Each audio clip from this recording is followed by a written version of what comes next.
Welcome to part 2 of fact that you should consider before building your first piece. In the last part, we were on budgets, and in this part, you're on purpose.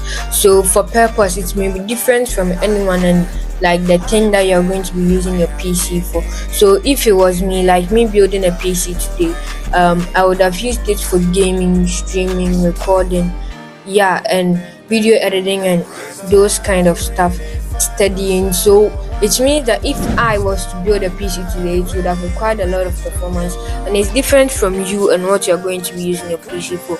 Most of the people will be using it for studying, and for that reason, your PC doesn't require much, and so it means low expenditure. And if you like stuff like gaming and you stream, edit, all those stuff, your PC will require a lot of money, which is like converts to high expenditure.